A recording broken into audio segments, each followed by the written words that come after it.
Здравствуйте, это новости на канале Осетия. В студии Светлана Бхалагова и коротко о главных темах выпуска. Первым делом самолеты, ну а девушки потом. Сегодня День воздушного флота России. Праздник отметили в Северной Осетии. На аэродроме клуба ДОСААФ состоялись показательные выступления. Гостям продемонстрировали, что такое высший пилотаж. Чтобы тесто получилось хорошим, вкусным, надо все, чтобы все ингредиенты были в правильной пропорции. Если мы с чем-то переборщим, то тесто получится у нас невкусным. Представители Северной Осетии поедут на международный чемпионат WorldSkills, который пройдет в Казани. Они поделятся с участниками со всего мира секретами приготовления осетинских пирогов. Жесткая позиция – это не всегда правильно, и наши предки это понимали. В Доме кино во Владикавказе состоялась премьера короткометражного фильма «Кровник». Это первая часть трилогии «Долг чести» режиссера Заура Багиева.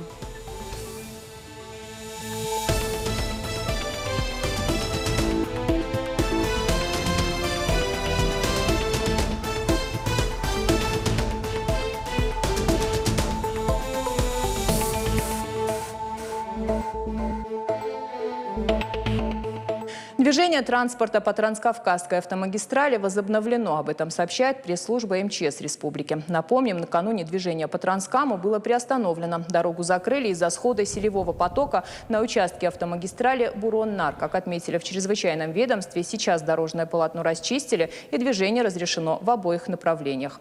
А вот по военно-грузинской дороге ограничат движение большегрузного транспорта с 19 по 22 августа с 11 утра и до 13 часов дня. Проезд фур на участке Владикавказ-Ларс будет запрещен в направлении на выезд из Российской Федерации. Это связано с ремонтом дороги на территории Грузии. Водителям рекомендуют планировать поездки с учетом этих обстоятельств. К другим новостям. Сегодня День воздушного флота России. Раньше дата называлась День авиации. Это профессиональный праздник всех пилотов, авиаторов, инженерно-технического и диспетчерского состава, а также бортпроводников и работников авиационной инфраструктуры России. Отмечается он ежегодно в 3-е воскресенье августа. Отметили дату и в Северной Осетии в авиационном клубе ДОСААФ. Все как полагается. Показательные выступления пилотажных групп и парашютистов. Моя коллега Марина Караева побывала на празднике и готова рассказать, каково это находиться за штурвалом. Первым делом самолеты, ну а девушки потом. Первым делом подготовиться к полету и показать все свое мастерство. На аэродроме в Гизеле сегодня многолюдно. Пришли посмотреть на высший пилотаж. Показать свои навыки в управлении железной птицей асам не мешает и плохая погода. Зрители в восторге. Да, в первую очередь праздник, что они в выходной день могли с пользой провести это время, посмотрев на большое количество техники. Понравилось не только взрослым, но и маленьким гостям праздника. Дарьяна Мизяк приехала в Осетию из Краснодара. В свои 4 года уже знает, кем хочет стать. Что тут делаешь? Расскажи, пожалуйста. Фотографируюсь. Тебе здесь нравится? Да. А что тебе больше всего понравилось? Расскажи. Понравилось мне фотографироваться тут. А кем хочешь в будущем стать? Стюардессой. Гости праздника смогли не только наблюдать за мастерством летчиков, но и сами посидели за штурвалом любого из самолетов. К слову, здесь сегодня представили 20 единиц воздушной техники. Это планер, спортивный самолет. Особенность его в том, что он без двигателя. Для того, чтобы набрать высоту, его разгоняет самолет-буксировщик. А уже в небе его движение полностью зависит от воздуха. Полет на нем, как игра в шахматы. Летчику постоянно нужно решать сложные задачи. Следить за показаниями приборов, высотой и искать восходящие потоки воздуха. Из-за нелетной погоды самолеты поднимались на высоту всего 200 метров, а могут на 1000. Погода помешала и полету реактивного самолета, который должен был стать самым зрелищным. И все же праздник удался. Сегодня у нас праздник, это 18 августа. Это праздник в честь воздушного флота России. Ну, вообще-то это праздник советского времени. Вот все военные летчики встречают его 3 воскресенья августа.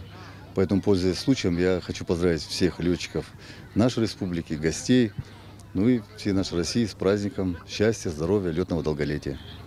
Среди зрителей и почетные гости – ветераны воздушного флота. У Султана Кабулова солидный летный стаж. Генерал-майор 21 год посвятил воздушному пространству. Из них 14 лет летал на сверхзвуковых самолетах на высоте 20 тысяч метров. Признается, что праздник важный не только для самих летчиков. Здесь участники войны, здесь люди среднего возраста, молодежь здесь, внуки, правнуки здесь приходят. Притом приводят их люди, которые имеют прошлое авиационное. И вот эта связь времен, эпох и поколений, конечно, производит сегодня на меня хорошее впечатление. День воздушного флота – это праздники тех, кто за штурвалом гражданских самолетов. Людей, которые отвечают за безопасность пассажиров. Тех, от чьих правильных решений зависит жизнь каждого, кто на борту. Марина Караева, Диана Каболотти. Новости Осетии. Площадки для вертолетов санавиации оборудуют в каждом районе Северной Осетии. Располагаться они будут недалеко от лечебных учреждений, чтобы транспортировать пациентов со сложными травмами и диагнозами из районных лечебных учреждений в республиканские медцентры. Об этом в интервью информагентству ТАСС рассказал министр здравоохранения республики Тамерлан Гугичаев. По его словам, стратегию развития санавиации в республике приняли в июне этого года. А первый вертолет вылетел уже в августе. Работа ведется в рамках нацпроекта здравоохранения. По словам Тамерлана Гугичаева, медицинский состав для вылетов уже тоже подготовили, и работа в этом направлении продолжается. Добавим, с начала августа вертолет санавиации совершил несколько вылетов в республике. Первые пациенты – это семья из Пермского края, попавшая в ДТП. После транспортировка понадобилась пациентке, которая была госпитализирована с переломом бедра в одном из отдаленных районов республики.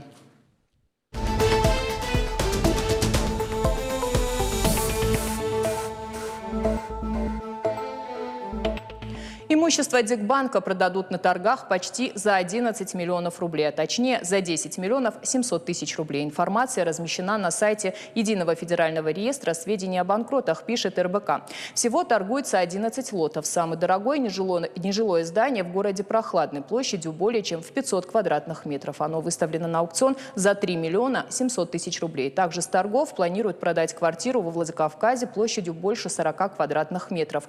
Еще в списке банковское оборудование и техника. Напомним, в 2014 году Центробанк отозвал лицензию Дигбанка. Причина – проведения руководством финансовой организации высокорискованной кредитной политики. После отзыва лицензии агентство по страхованию вкладов выявило фальсификации операций по вкладам, из-за которых 800 миллионов рублей не смогли получить почти 2000 клиентов банка.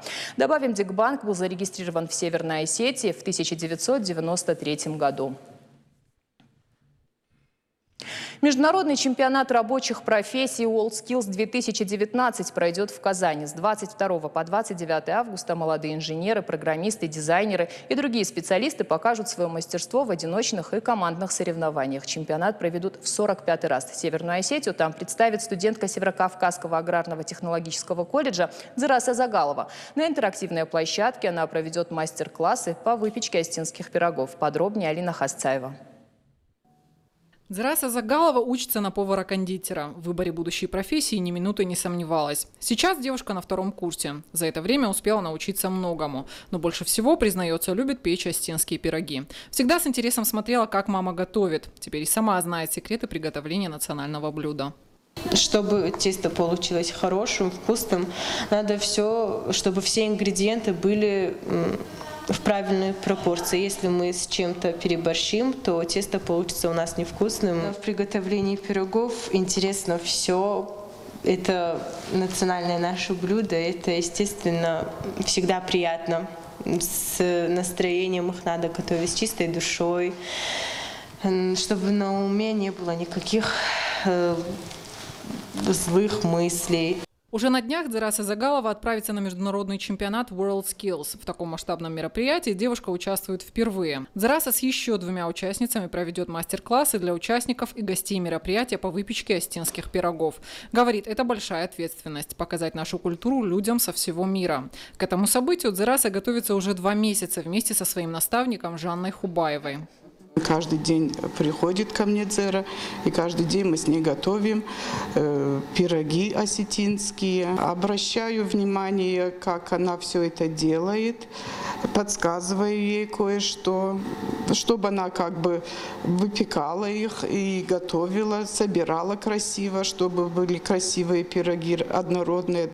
Кроме нашей республики, на мастер-класс отправятся и участницы последнего национального чемпионата из Кабардино-Балкарии и Волгоградской области. Этот чемпионат станет 45-м. Пройдет он в Казани. Компетенция выпечка осетинских пирогов была представлена на национальных чемпионатах. С каждым годом участников в этой компетенции становится все больше. Чтобы стать участником мирового чемпионата, нужно, чтобы как можно больше зарубежных стран провели у себя чемпионаты в этой компетенции.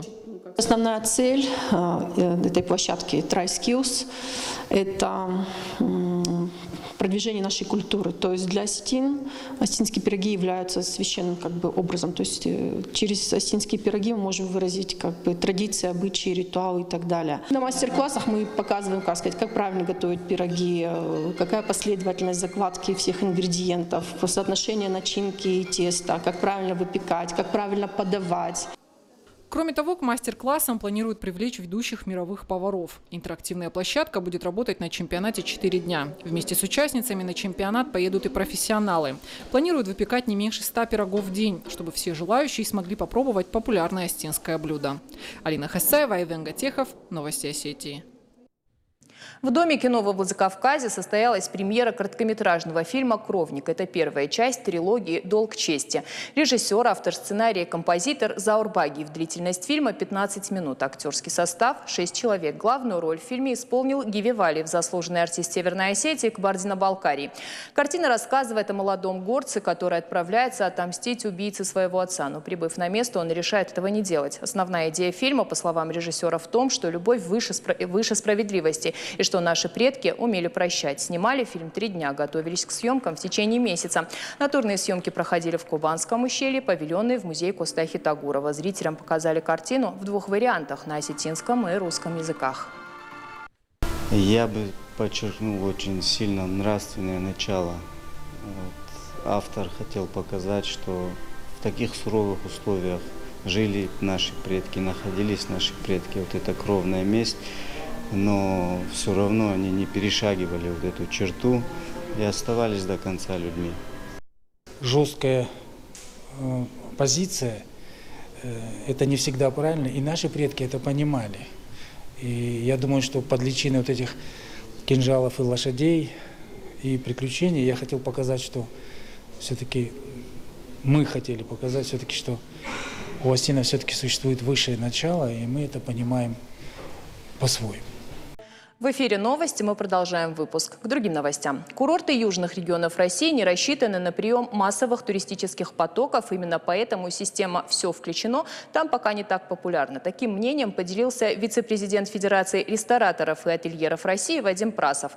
По его словам, на отечественных курортах отсутствует крупная отельная инфраструктура. Также причины непопулярности системы могут быть связаны с ценами на авиабилеты, частотой рейсов и длительностью пляжного сезона. Вадим Прасов также отметил, что в последнее время на юге России появилось достаточное количество новых современных отелей с большим номерным фондом и широким перечнем удобств. Однако, будут ли эти средства размещения переходить на обслуживание по системе On Inclusive, является вопросом выбора руководителей гостиниц, заключил специалист. Проспект Мира – жемчужина Владикавказа. Формироваться главная улица города начала еще в первой половине XIX века. Несколько раз менялось название, со временем менялся и внешний облик главной улицы. Но неизменным остается одно – и для местных жителей, и для гостей республики проспект Мира – это любимое место для прогулок. Тему продолжат мои коллеги. Кто дружен, не страшны тревоги, нам любые дороги дороги. Всем известную песню про дружбу исполняет Данил Башкирцев. Музыкой увлекается с детства. Вот так на проспекте Мира в свободное время поет уже 4 года. Говорит, на фоне старинных зданий его песни звучат по-особенному. Я исполняю те песни, которые понравятся тем, кто будет меня слушать. Я же все-таки не дома, для себя пою. Но мне самому нравится Высоцкий очень. Мне нравится Ну так вот, чтобы особенно кого-то еще выделить, больше никого. Ежедневно по проспекту Мира прогуливаются сотни людей. Главную улицу города особенно любят жители Владикавказа, причем как старшее поколение, так и молодежь. Но по сравнению с прошлым годом много всего нового появилось. Появились новые какие-то развлекательные вещи, взять те же аттракционы, взять фастфуд и так далее. Пока владикавказцы просто прогуливаются по проспекту, совсем другими глазами на архитектуру и исторические достопримечательности смотрят гости республики. Роберто Бугадо – турист искушенный, приехал из Италии. Историческая архитектура его удивить сложно. И все же итальянец не скрывает восторга и делится впечатлениями. Все увиденное мне очень нравится. Я первый день здесь. Это очень отличается от того, что я видел ранее. Мне кажется, будто я попал в прошлое. Все такое необычное. По оценке опытных туристов, инфраструктура на проспекте Мира развита хорошо. Есть развлечения для маленьких детей. Кафе и рестораны, сувенирные магазины и арт-галереи. И, конечно, трамвай. Ежедневно, выходя на маршрут в 5 утра, он придает главной улице города особый колорит. А еще местные жители нередко сравнивают проспект Мира с Арбатом и даже французским Монмартром.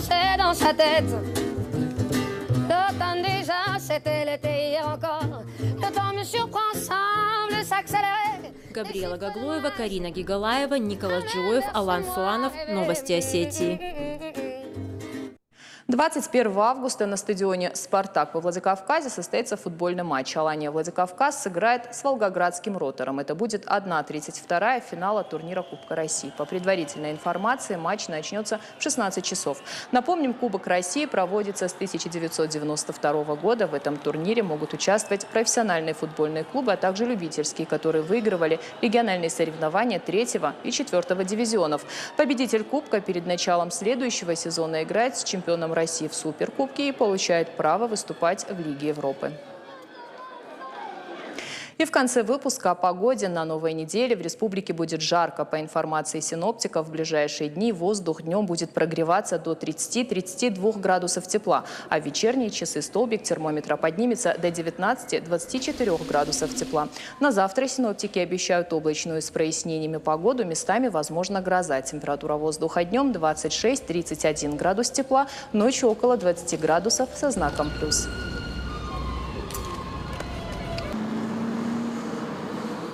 Это вся информация к этому часу. Спасибо за внимание и до встречи в эфире.